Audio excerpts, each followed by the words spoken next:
बरं झालं मी तुम्हाला हात मारून घेतलं बोलून.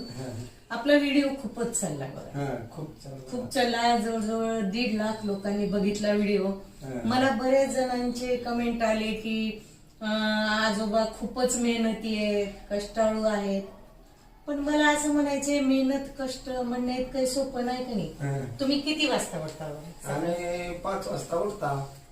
सगळेच घरातले? हो, सगळेच घरातले उठता. पुन्हा दूध काढता, हे आंघोळ्या आहे, काही घरातले शेण काढणं, जनावरांचं सुनबाई करतात सगळं. बरं बरं. सुनबाई सगळं शेण 10 टोपले शेण निघते तरी सुनबाई काढतात, कटाळत नाही. अरे बापरे, तुम्हाला एवढ्या चांगल्या सुनबाई मिळाल्या? एवढ्या चांगल्या मिळाल्या. बरं. पुन्हा घरची मालकीन बी करते. सगळे मिळून करता म्हणून होते. सगळे मिळून करता म्हणून होतंय. आणि आम्ही सकाळी दूध ते काढणं झालं की आंघोळ करून गण लिहून येतो, दही घेऊन अहमदपूरला.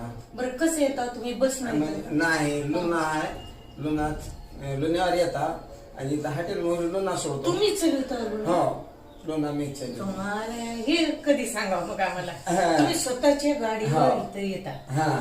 गाडी तिथं हॉटेलला लावून मग दही घेऊन.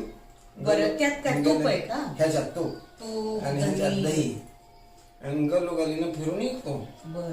हे व्हिडिओ सगळ्यांनी बघितल्यावर तुम्हाला लोक काय काय म्हणाले सांगा बरं. ते खूप चांगला बनविला, चांगला गली गलीनं काही ओळखले? ओळख. मामाचा व्हिडिओ बनविला का, दहीवाल्या मामाचा व्हिडिओ आला बघा असं म्हणून चर्चा करते, हसाले.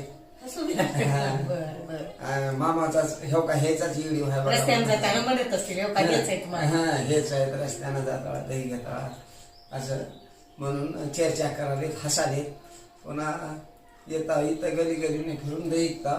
200 ग्रामाचं माल 10 रुपयाला देता आणि लिटराचं 50 रुपयाला देता. बरं.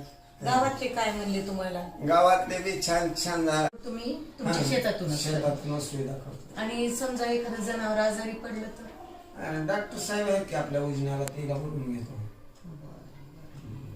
म्हणजे एकंदरीत तुम्ही सगळं प्लॅनिंग सगळं व्यवस्थित चालू आहे. बरं, मला म्हणायचंय सगळे माझा व्हिडिओ बघणाऱ्यांना आहेत हे दादाजी आहेत, त्यांचं दही तूप खरोखरच म्हणजे त्यात काही मिक्स नाहीये, प्युअर आहे. सगळ्यांनी घ्या आणि ह्यांचा बिझनेस वाढावा. आणि मला मात्र सगळ्यांनी लाईक करा, सबस्क्राईब करा आणि शेअर करा. बस, नमस्कार.